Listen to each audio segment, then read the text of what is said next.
Pashaparo, YNet7. Thank you for tuning. The replay. Big boy Pep for my peeps. Welcome back to the channel. So, you guys know the big play. Big play is going well. Thank you for all your support. Thank you for all your comments. Thank you for all your shares. All the new subscribers. I really appreciate you. I'm gonna keep pumping out the content for you.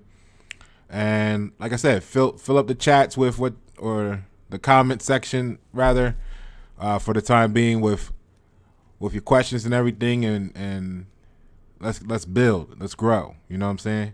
So we had another good day today. You guys know that the goal is $100 to $500 a day, and so this is still the spillover from the big play. We had a couple that were red, we had a majority that were green, and that's how it all averaged out for the day. So we're definitely moving in the right direction, and I'm no expert, and this is for your entertainment purposes only, but hopefully we're all moving in the right direction here. So we mentioned TNXP Tonix in yesterday's video, and I appreciate the again, the patience and the support. I'm working on a bunch of different stuff, got a new song coming, all kinds of stuff. So this is really fun. I'm really enjoying myself, and I hope that you are too. So let's get into it, because we have a lot to cover. I mean, a lot. This is gonna be like the most,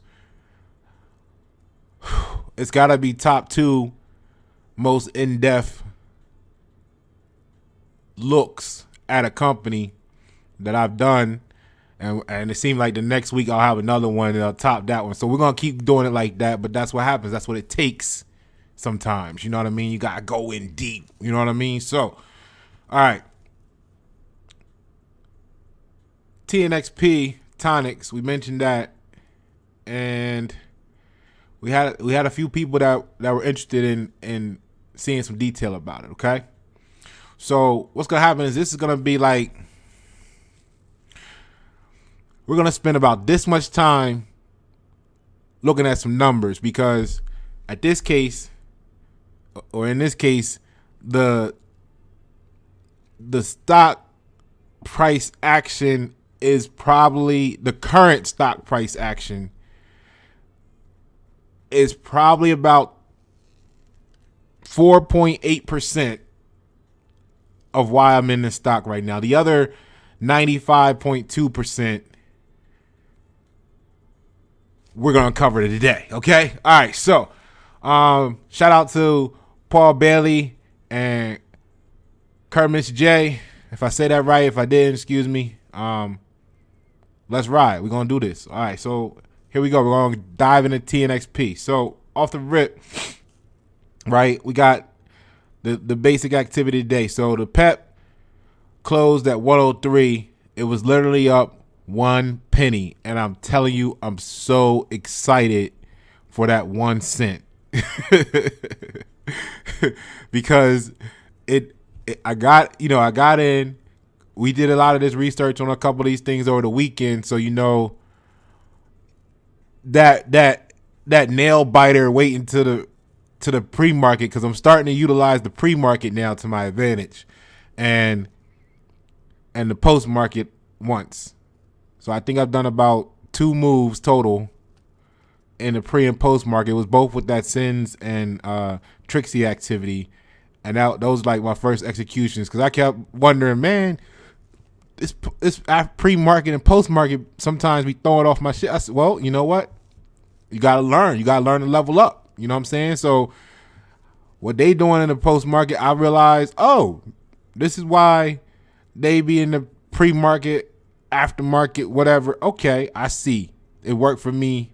I don't need to be in there every day, but that's what happens. So you gotta learn and you level up sometimes. You know what I'm saying? So here we go.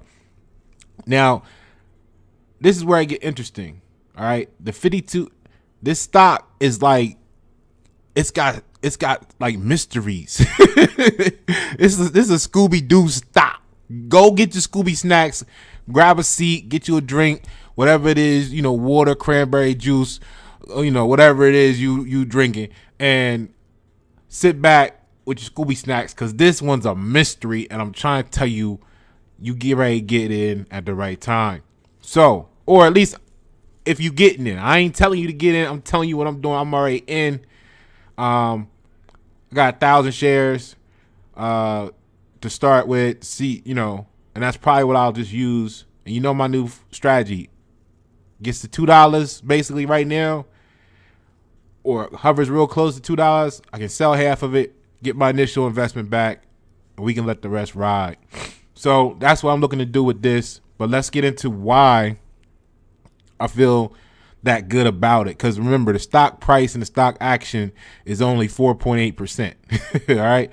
So 52-week high actually happened July of 2020 at $2.47. And you can see that it done retested that a couple times. If you go a little bit before that, it was up there too. Some spikes. Actually was on its way down from some crazy stupid number, right? We're going to check into that. So the stock has a history of thousands of dollars a share, right? It's one of those weird stocks. We're going to get into it. Don't worry about it. I told you it's got mysteries. Scooby-Doo.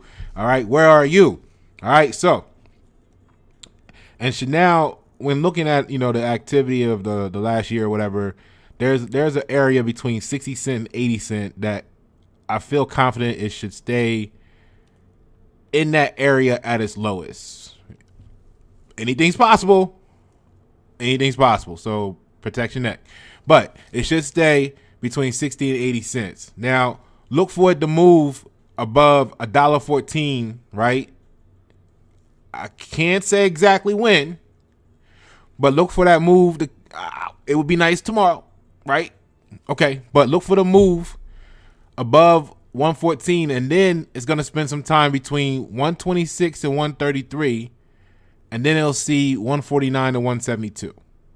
Okay, so that's like where we're at. I kind of feel like once we get over that, I can almost hit the sell button right then. I'll be happy with that. A couple of dollars for some shares, and call it a day. Let the rest ride. You know what I'm saying?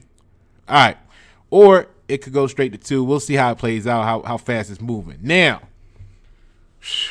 this is where you gotta buckle your seatbelt. You gotta strap in here. All right. So let's first go to this part here, because I told you this is one of these stocks that is crazy. So it says that back in February 3rd, 2012, the stock was worth $41,000 a share. Now, there's a plethora of reasons why this could occur or be true, right?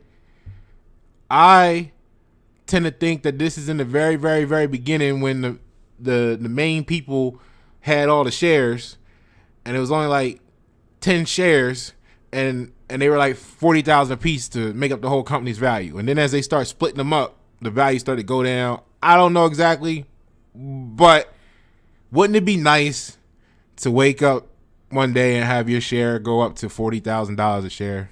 I'm just saying. But right now, it came down to $1 for us to be able to pick it up today. Light work. All right. Now, the interesting thing here is it says here, right, that it was founded in 2007. So I'll tell you, this stock is got some issues. So, but it's good. I think it's really good. So Tonix Pharmaceutical is a pharmaceutical company based in New York City that focuses on repurposed drugs for central nervous systems conditions. And as of 2020, was also pursuing a vaccine for COVID-19 and a biodefense project. Like I said, I throw that out. I don't even consider that a factor for why we deploying right now. You know what I mean? I think that's good that they get into bio defense. I think they may not benefit from that execution with the COVID because of where we're at with it. I think the COVID market is pretty saturated, and there's a lot of people maybe a lot further ahead of them So by the time they get there, it's going to be so many. Anyway, I don't think that's going to be the ticket. Let me tell you, let's look into all of this stuff. It's a lot I want to show you right now. So stay with me. Here's the website, right? Bam. It's how to give it to you. Just like this, tells you a little bit about the company. Basically the same thing we just read. Maybe a little more, maybe a little less. Gives you some points, right? Gives you some things to talk about. Don't worry. I'm gonna take you to some things. I'm gonna take you some places. All right, so check it out. Let's get right into what we're looking at. The management team, right? So, because you gotta have a good team. You gotta, excuse me. You gotta have a good team, right? So, we have Seth Letterman, MD. Okay, he the co-founder and CEO and chairman. He triple C'ing it on him, CCC. Okay, so Seth Letterman is a physician, a scientist, and founder and executive officer of innovative biopharmaceutical companies. Okay, so he got experience. That's what we're looking for. Now, prior to founding Tonix, among the companies Dr. Letterman founded, among the companies, okay, key, was Targent Pharmaceuticals. Go look them up, which developed a late-stage oncology drugs, including pure isomer, levofulinic acid, right? Targent's assets were sold to Spectrum Pharmaceuticals. Now, remember this right here. Targent's assets were sold to Spectrum Pharmaceuticals and were sold, okay? Remember that. So, which marketed the long L word as Fusilif, right? For advanced colorectal cancer, where it gained significant market acceptance. All right. So basically, he's done this before. It's not his first show. Okay. So he knows how to get something put together, something to market, and make other people want it to the point they want to buy the whole company. He's done this before. Okay. Check out the rest of his detail. Now let's look at this. All right. So the chief medical officer. I see this guy, man. You know what I think? I think about, man. You know when you start working at the company, and it's like your fourth day at the latest, maybe your fourth hour, and they say, "Come on over here. We gotta take a picture to the screen," and you're still in that zone of, how did I even get here? This is gonna be the greatest time in the world. You know what I mean? And I always wonder what the picture would look like if they took it in like year 5. You know what I mean? Like right now it's like, and then by year 5 you're in that motherfucker like, you know what I'm saying? But I'm just playing it. The goal is to enjoy what you do, and you'll never feel like you work in a day in your life. But this when I saw this picture, it was just like that. You know what I mean? So anyway, let's get to what he's strong at. All right. So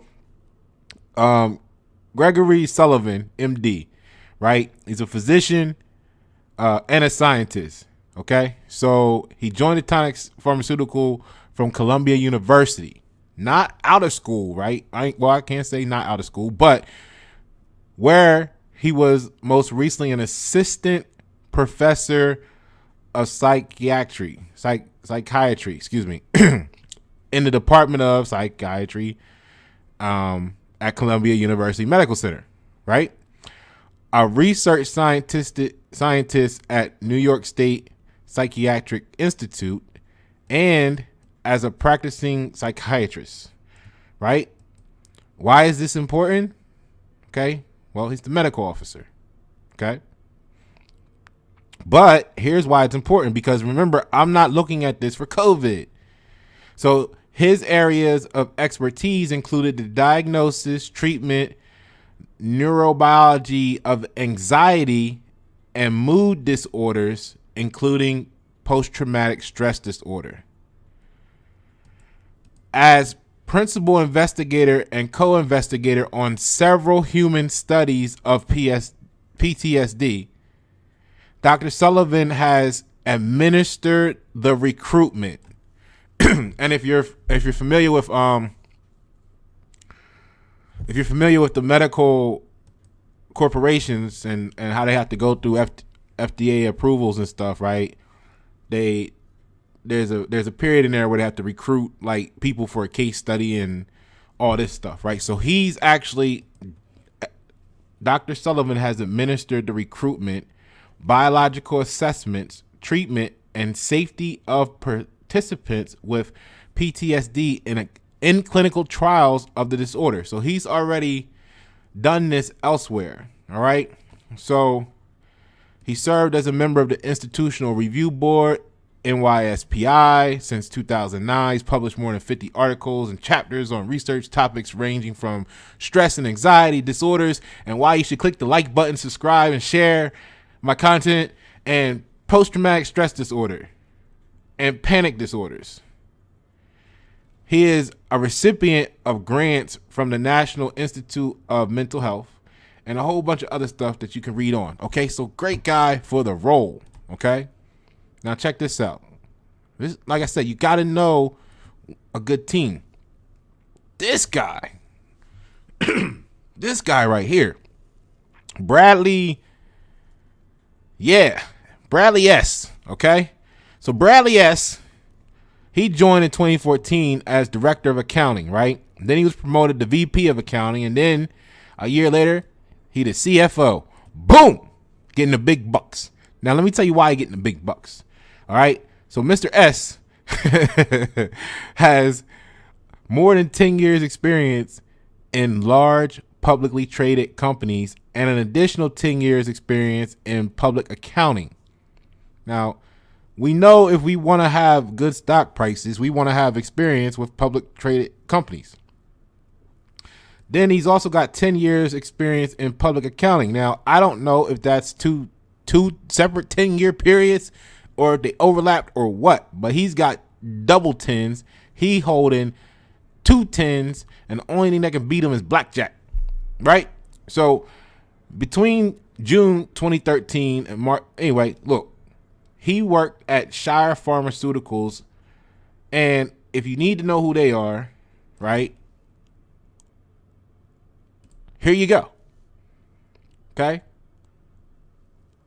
So Shire Pharmaceuticals, right, has a revenue of $15+ billion. All right? The share price, I don't know where it's at, but it's $179 a share. Okay? All right. He might know what he's doing.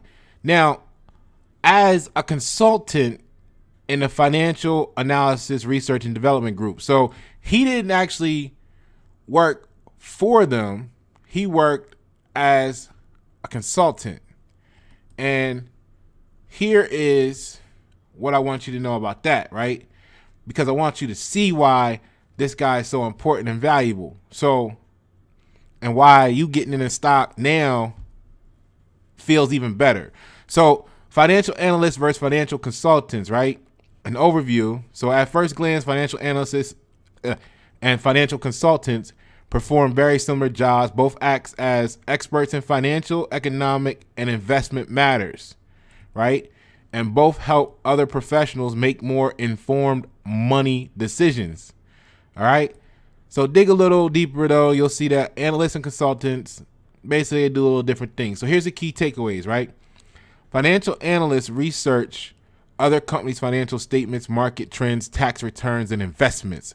Remember, stay with me. I told you the actual little chart and the price action and where the stock is right now is only 94.8% of why we getting into this.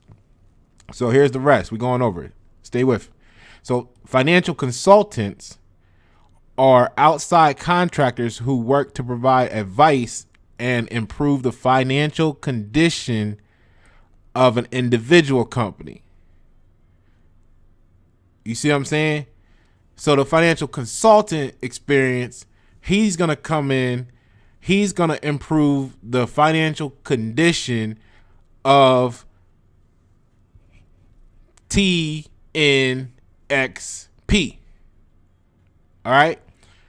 So let's look at it a little bit more and then we'll move on. So while financial analysts focus on evaluating external companies, financial consultants provide internally focused financial advice to corporations. A financial consultant helps a business increase shareholder value and improve capital efficiency. Now, remember when I said this? Remember when I said this right here? Where was that? Yeah. Targent's assets were sold, right? So let me go back to where we were. I got a lot of tabs going on here for you. All right, so where were we at? Increase shareholder value and improve capital efficiency. His or her job may be to help put a mergers and acquisition package together or design a compensation strategy for company executives. Let's say both. So not only is he going to help the company, right, increase shareholder value and improve capital efficiency, he can actually help put merger and acquisition packages together. So you got a guy at a CEO that has a history of bringing stuff to the market that he can sell, not only sell the product, but sell the whole production. And you got a CFO that knows how to put increased shareholder value, improve capital efficiency, and has history or the ability to put merger and acquisition packages together. Can you say SPAC? Don't quote me on that. That's not a prediction, but I'm just saying. All right. So CFO, perfect guy, right? You can read the rest of his resume there. Now, so far you got everybody on the panel, everybody here know about money on the high level, right? Okay, let's go. Let's keep going.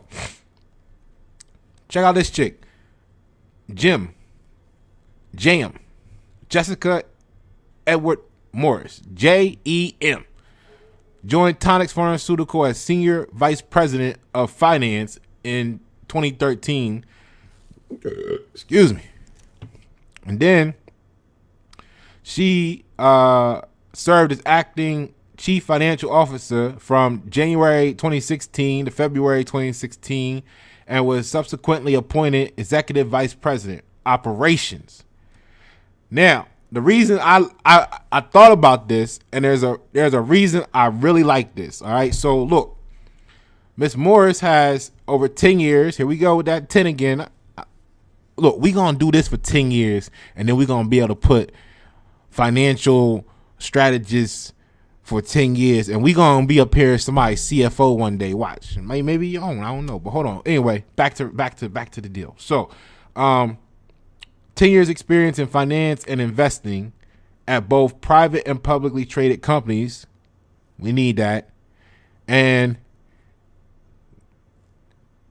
she got one of them pictures. Just look like she always staring at you, right?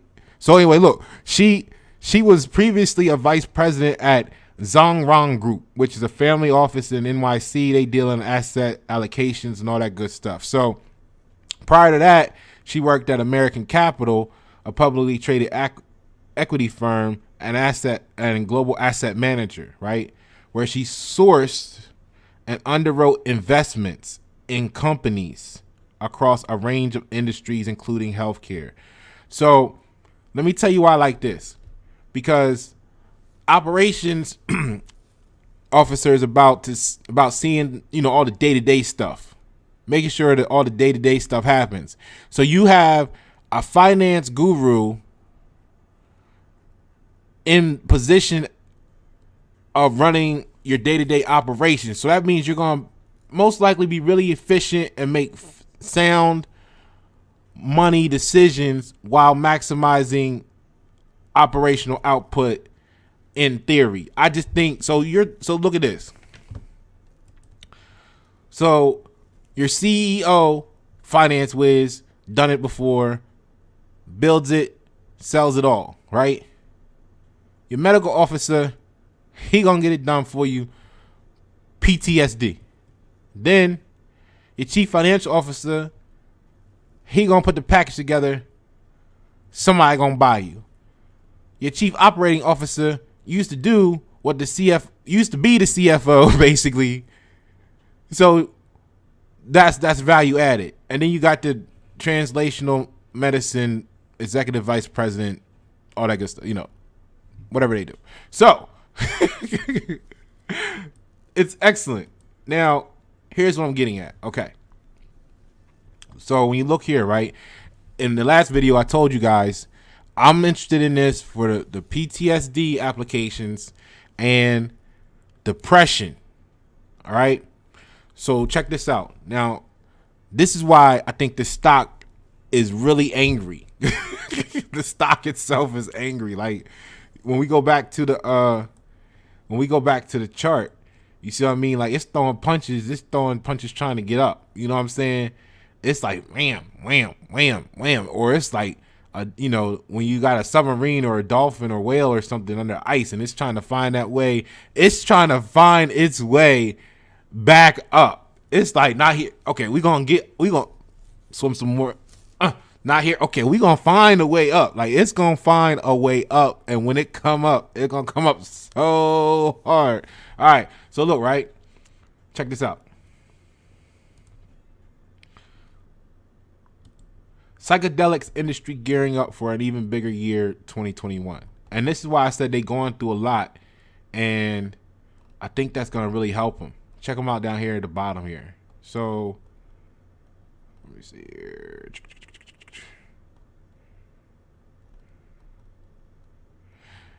Where? Okay, here we go. So another company looking at combat, and I really like this company too. Check that out. But anyway, so another company looking to combat PTSD is Tonix Pharmaceutical. Now, although it isn't using psychedelic compounds, these guys are using shrooms. All right, so and it's all approved. Like that's the amazing part. So anyway, look, although it isn't using psychedelic compounds in its formulation, like mitacin, midacin, whatever, you know what I'm saying? The company began studying the TNX 601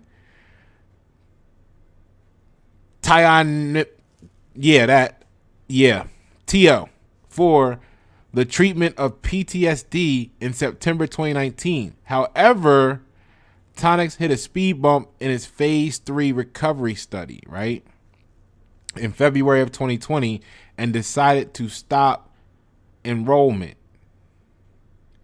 in the study following inadequate results. However, Tonix has since gone back to the drawing board and recently outlined a new statistical method to analyze future PTSD drug studies.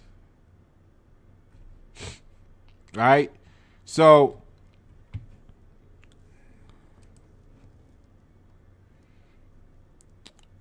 all right. Who's running the show now? You got someone you can trust. Okay?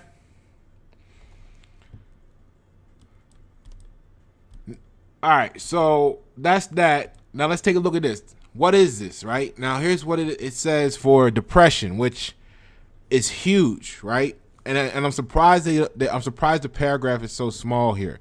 But according to the National Institute of Mental Health, depression affects approximately 16 million adults in the U.S., with approximately 2.5 million adults treated with a therapy. Depression is a condition characterized by symptoms such as depressed mood or loss of interest or pleasure in daily activities, most of the time for 2 weeks or more. Now, hold on. I'm getting to why this is all really super critical. So, accompanied by appetite changes, sleep disturbances, motor restlessness, or retardation, loss of energy, feelings of worthlessness and excessive guilt, poor concentration, and suicidal thoughts and behaviors. These symptoms cause clinically significant distress or impairment in social, occupational, or other important areas of functioning. The majority of people who suffer from depression do not respond adequately to initial antidepressant therapies. All right. So basically, this drug here that they're working on, they're great. They're really doing their thing. They went back to the drawing board. They're gonna get it right. They're gonna get it right. They get coming up one way or another. So is gonna be great and different for depression. We're gonna get into that. Now check this out. On the PTSD side, right? PTSD is a prevalent global disorder, in which we're gonna help a lot of people with this. So in which individuals experience a prolonged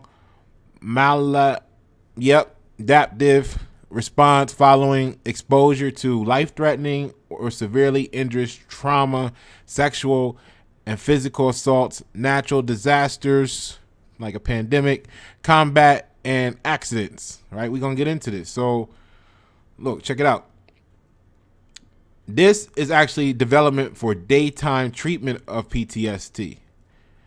Okay, that's key. So it's a new proprietary oral formulation of this salt, or they made a salt out of this, and it says that down here, right? So they take the new polymorph and salt of, and then they discovered and characterized by Tonix to improve stability, consistency, and manufacturability. Why? Why do they do that? Because your operations manager is all about the money, and she gonna make sure the process is efficient. Because we ain't spending no more money than we got to, right? Okay, so look, so this back, you can read all that, right? Now, leveraging Tonix development expertise in PTSD, TNX 601 is being developed as a first-line monotherapy for PTSD for daytime dosing, right? So, DP time reported pro-cognitive and anoxybolic, whatever, effects. It sounds good, as well as its ability to reduce excessive stress responses suggests that it can be used to treat PTSD. So, this is where they had to go back and get their shit right somewhere in here to get the explanation to match the outcome. All right. So development status. Now here's the thing. It is currently in the pre-IND, right, stage, which is experimental new drug or something. Investigative new drug. Something we'll see in a second. So pre-IND stage as a potential daytime treatment for PTSD, and IND enabling study is underway with preliminary human pharmacokinetic and safety data, right? Work with me, guys, ladies and gentlemen. So now Tonix has filed for a patent of the new salt polymorph related to TNX 601, and the patent has been issued related to the use of TNX 601 for steroid-induced cognitive impairment and memory loss. These patents are owned outright by Tonix Pharmaceuticals with no obligations owed to another party. Can you say cha-ching, right? All right, now look at this PTSD stuff here. What is it, as they say what it is? So PTSD is a serious chronic, prolonged stress response. Now, here's where I need you to understand here too. So it says occurs after experiencing severely injurious traumatic events. While initially recognized as stress response to military combat, it is now known that many civilians exposed to life-threatening events, sexual assaults, natural disasters, or accidents can develop PTSD, right? So globally, the vast majority of people, 70%, will experience or witness one or more life-threatening traumatic events in their lifetime. So basically that's like, the sales pitch from the salesman going to say, hey, 70% of the world It's gonna be a time in your life where you might need to take this. You know what I mean? Like, cha-ching, and you're gonna be able to help them people, right? You're there all about helping the people. So for many, the response to an isolated traumatic event will dissipate over days or a few weeks and have little to no long-term consequences. Now, for some individuals, however, the response to trauma will become chronic. All right. So go into that, and I told you we got the full breakdown where I went into how now they're accepting that the just working your job, causes PTSD. And look at these symptoms and see if you have any. You might need to get checked out. So these individuals are considered to have PTSD and will experience psychiatric symptoms, flashback, intense anxiety and avoidance, emotional numbness, intense guilt or worry, agitation, sleep disturbances, and as a consequence experience impaired social functioning, like social distancing, or occupational disability, like stay-at-home orders, or and overall poor quality of life. PTSD is also characterized by overall high utilization of healthcare services, adding to the significant economic burden from the condition. Now, I put those little plugs in there for a reason, because let's take a look at this, right? I know you guys are smart. You get the rest of this right here. But here, let me see here. I got some more stuff for you. Okay. Yeah. Right. Here, look. This is what that pre-IND was. Yeah. FDA has pre-investigational new drug application. Bam. Right? Got a little process and all that good stuff. Now, here's why. Let's start to get into this, to the money, and to how we're going to help people with your investment. For just $5 a day, you too can save. You know what I mean? Like, all right, so look, check this out. Depression triples in US. So remember when I said I'm not worried about their COVID drug. You see what I'm saying? A lot of people are talking about the COVID drug part of it and why it's, whatever, and they don't understand how to value the company, in my opinion, because they're not looking at the right value. Now look, so COVID has tripled the rate of depression per CIDRAP, which is the Center for Infectious Disease Research and Policy. Okay, so COVID has tripled the rate of depression in U.S. adults in all demographic groups, especially in those with financial worries.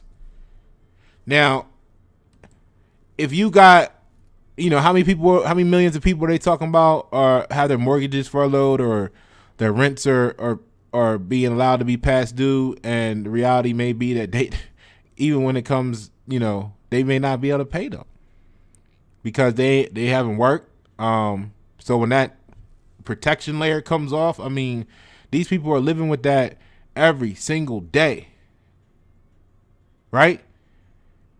Thinking about that. I'm not saying they're stressing over it or continuously worried about it, but it's in the back of their mind somewhere, right? And that's what they talking about in that description. They may be losing sleep. They may be losing their appetite. They may be stressing out. It's a lot of stuff going on right now that they try and get done. You know what I'm saying? So, and the rise is much higher than after previous major traumatic events, according to a study published yesterday in JAMA Network Open. Okay, so there go one source for you of what I'm looking at. Here go another one. Massachusetts General Hospital. Depression on the rise during COVID-19. Resources for patients and their families, right? The U.S. Census Bureau recently reported that a third of Americans show signs of clinical depression and anxiety. So if they want to estimate the population of the United States or America as 300 and something million, that means that over 100 million people, men, women, and children, are showing signs of clinical depression and anxiety. These and other mental conditions are becoming amplified during the recent pandemic, while COVID-19 patients and their families are also at high risk to develop depression and anxiety. Now, like I said, stay with me. I told you in the beginning, we're going to look at this much numbers and this much reason why to buy. Okay? I'm dumping it on you. Get a big bucket. So, now,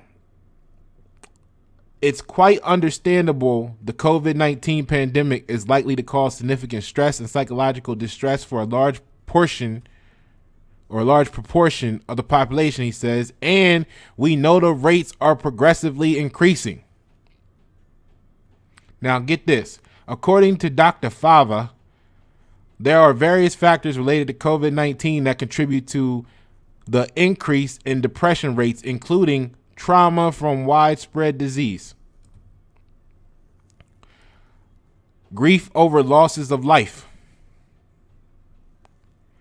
the fear of getting sick itself, unprecedented physical distancing,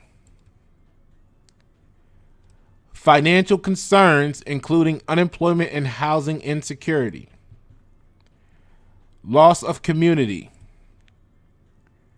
reduced access to caregivers. I don't know about you, but that sounds like everything, right? So that third of the population might be an understatement. So, but anyway, he notes that there are many resources for people suffering from mental health conditions, including mindfulness, some crazy T word, and other recommendations. I can pronounce that one. All right, so look, depression, right? One more time. Depression on the rise worldwide, says who? Says the WHO, right? So the total is worldwide now. We talked about America. Let's go global. So the total estimated number of people living with depression worldwide increased by 18.4% between 2005 and 2015 to 322 million. That's the population of America, they said. What a coincidence. No, but keep in mind that's only up until 2015. Those numbers, that increase had nothing to do with the pandemic, and they're saying there's a whole gap between 2015 and 2020 that people were still getting more stressed out probably, and then it explodes from the pandemic. And that's according to the latest report on depression and anxiety issued this week by the World Health Organization. So in my mind, tell me what you think in the comments below. Right? Look, here goes the population of the U.S. 331 million. And they said in that period of time, or that's the quoted population, I don't know for real, but they saying that 322 million. Welcome to America. So here, check this out. The coronavirus pandemic has created tough situations worldwide, but for many people, the health emergency has created additional sources of trauma. That trauma could lead to post-traumatic stress disorder, but could also lead to more severe symptoms for those who already suffer from post-traumatic stress disorder. So here's my view of the situation, right? Let me make sure I covered everything for you. Yep. Okay. So I appreciate the request to do this video. It was something I was looking forward to, and it was great that you guys were anticipating and excited about it as well. So, what my view is this. I think there's going to be a lot of focus on the COVID vaccines, and this is going to completely fly under the radar. And at some point, whether this blows over or it never goes away, there's going to be a massive release of information that the worldwide pandemic is causing its effect on the people.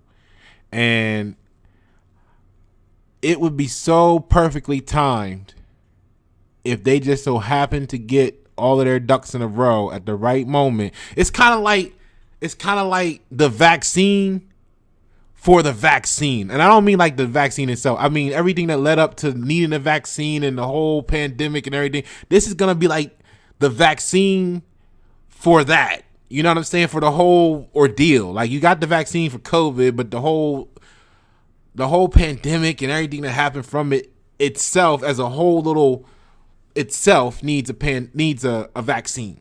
And this company is going to come along at the right time probably and say, hey, we got it all figured out. We got approvals. We ready to ship. Everybody get a dose of this. You guys are going to feel great. You know what I'm saying? And they're going to make this huge push to get, at least a third of the population that's got it the worst on this daily treatment, PTSD and depression clear up syrup. You know what I'm saying? I don't think it's a syrup, but you get what I mean. So that's the value of this. The COVID hype is the COVID vaccine is gonna eventually blow over, and this is gonna be the next huge wave because we got to deal with the depression. We're gonna have to deal with the post-traumatic stress disorders, the AAAD, like was said in the video on White 7 under I think it was called Quit Your Job, Doctor's Orders, where I showed you in there how the AAAD is accepting disability claims for post-traumatic stress disorder being the success of your job. Like not even something happened to you crazy there, just going to work every day got you in post-traumatic stress disorder. So look into that. It reviews the toxic workplace. So that when I saw this, that's why this was like this big to me. You see what I'm saying? And everything else that everybody else was talking about was like, get that out the way, get that out of the way. You see this right here? This is gold. This is gold. We mining, we digging for gold. We gold diggers, and we found gold in TNXP. All right. Pasha Pyro, White 7. Thank you for tuning. The replay. Make sure you subscribe, hit the notification bell, like, comment, share. It really is the best free way to help me out, help me keep producing this stuff, help it reach more people like you that enjoy the content. Big board pep for my peeps. Enjoy.